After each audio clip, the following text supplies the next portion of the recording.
Pregnancy, conception यानी गर्भाधान से लेकर बच्चे का जन्म होने तक की अवस्था को गर्भावस्था अथवा प्रेगनेंसी कहते हैं। प्रेगनेंसी अथवा गर्भावस्था मतलब यह है कि स्पर्म यानी शुक्र की और ओवम यानी डिम का मिलना और नए जीव का बीजारोपण होना। जनन क्रिया का संपूर्ण आधार है संभोग। और जैसा कि आप जानते हैं, इतने से वीर्य में भी लाखों शुक्रकीट होते हैं जो सिर्फ माइक्रोस्कोप से ही देखे जा सकते हैं। छोटा सा अंडाकार, सर और लंबी पूंछ। इस पूंछ के सहारे ये बड़ी तेजी से भागते हैं। देखिए योनि मार्ग में कैसे भाग रहे हैं। हजारों मर भी रहे हैं। अब सर्विस के रास्ता से गर्भाशय में प्रवेश कर रहे हैं। इनमें से एक या दो ही फैलोपियन ट्यूब तक पहुंच पाते हैं। उधर स्त्री की ओवरीज यानी डिम ग्रंथियां महीने में सिर्फ एक ओवम यानी जनाना अंडा बनाती हैं। ये अंडा एक पिन के छोटे से सिरे सा होता है। ये भी ओवरी से निकलकर फैलोपियन ट्यूब में आता है। यहां यह मनुष्य के शुक्रकीट का इंतजार करता है। ये इंतजार औरत के मासिक धर्म शुरू होने के दिन से 14वें या 15वें दिन होता है। इन्हीं दिनों में अगर कोई शुक्रकीट आकर न मिला तो ये अंडा मिट जाता है।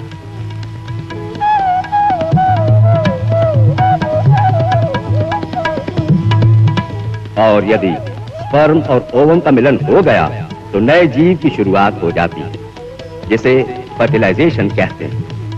योनि मार्ग और डिम तलिका के बीच में करीब 9 इंच का फासला होता है, लेकिन स्पर्म यानी शुक्रकीट को फैलोपियन ट्यूब में पहुंचने तक कम से कम 1 घंटा लगता है। You get me? बाद में सुगर्भित डिम गर्भाशय में लुढ़क जाता है और गर्भाशय की दीवार में चिपककर बढ़ना शुरू कर देता है। यहाँ इसे मां का रक्त मिलता है जो इसका पालन पोषण करता है। लेकिन यही रक्त जब डिम संगर्भित नहीं होता तो मासिक धर्म यानी मैस्टुरेशन के रूप में बाहर निकल आता है। जब बाहर नहीं निकलता तो समझना चाहिए कि गर्भ ठहर गया है, यानी कंसेप्शन हो गया है। गर्भधारण के तुरंत बाद डिम का आकार रेत के कण के समान होता है और यही है 5 फुट लंबे मनुष्य की शुरुआत। इसका भी एक विधान है। सेक्स का निश्चय क्रोमोसोम्स अर्थात परमाणुओं पर निर्भर है। ये क्रोमोसोम्स पिता के स्पर्म और माता के ओवम में पाए जाते हैं। ये 2 प्रकार के होते हैं, एक्स और वाई।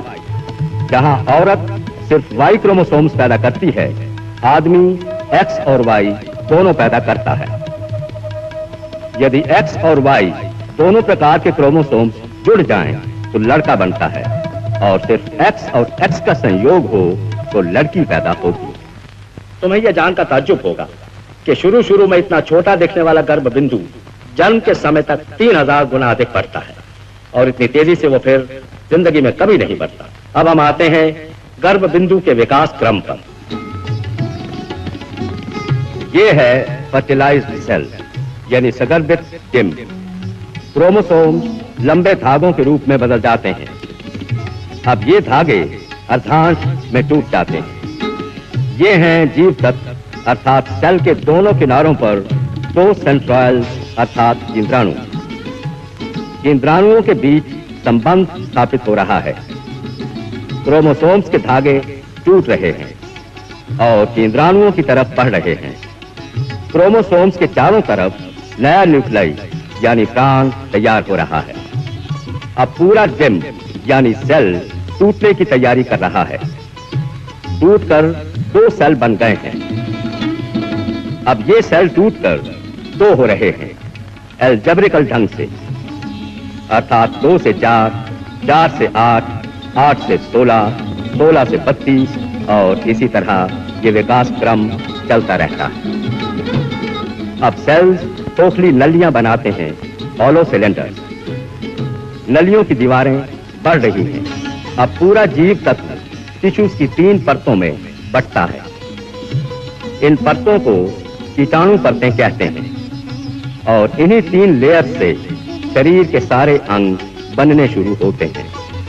अंदर की परत से बनते हैं फेफड़े, पेट और पाचन अंग। पीठ की परत से बनते हैं रीढ़ की हड्डी, मांसपेशियां और रक्त नलिकाएं। बाहरी परत से बनती हैं चमड़ी और दिमाग यानी नर्वस सिस्टम।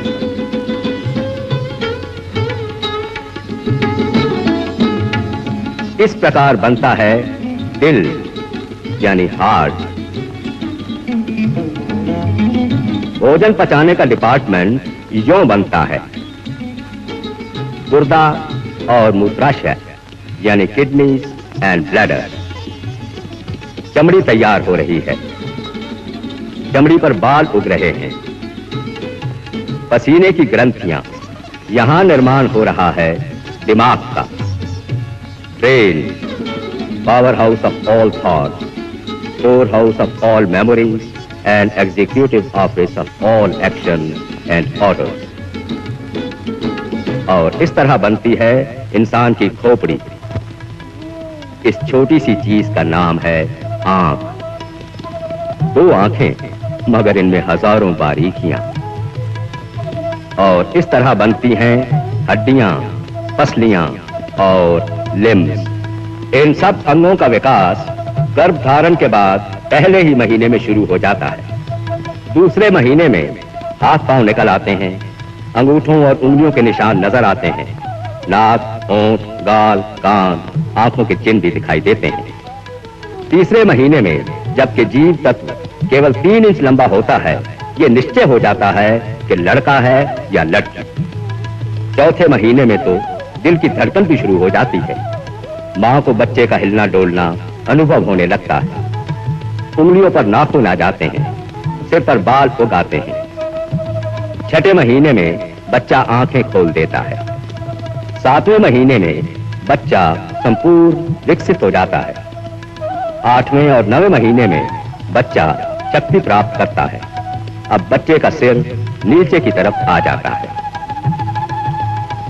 लेकिन बच्चे को गर्भाशय में हवा, पानी और भोजन कहां से मिलता है, इसका भी प्रकृति ने आश्चर्यजनक प्रबंध कर रखा है। इस विषय में सबसे पहली चीज है पानी की थैली यानी एम्ब्रियोटिक सैक, जिसमें विशेष प्रकार का पानी भरा होता है, जिसमें बच्चा तैरता है और पानी का टेम्परेचर हमेशा एक सा ही रहता है। इससे बच्चे को ज्यादा गर्मी या सर्दी कभी नहीं लगती। ये देखिए वो थैली एम्ब्रियोटिक सैक और इसमें तैरता हुआ खूबसूरत बच्चा। दूसरी चीज है प्लासेंटा यानी जरायु। गर्भस्थ बच्चे को पालन पोषण की वस्तुएं इसी जरायु से मिलती हैं। तीसरी चीज है अम्बिलिकल कॉर्ड अर्थात नाभि नाल। 2 नलियां बच्चे के लिए शुद्ध खून लाती हैं और तीसरी नली अशुद्ध रक्त वापस ले जाती है। जब माता का गर्भाशय बच्चे को जन्म देने की तैयारी करता है तो पेट में ऐंठन होती है और वर्षों पीड़ा होती है। That is known as labour pains. बच्चे की डिलीवरी के बाद प्रसव पीड़ा समाप्त होती है और फिर दूसरे संसार में रहने वाला बच्चा इस संसार का प्राणी बन जाता है। और ना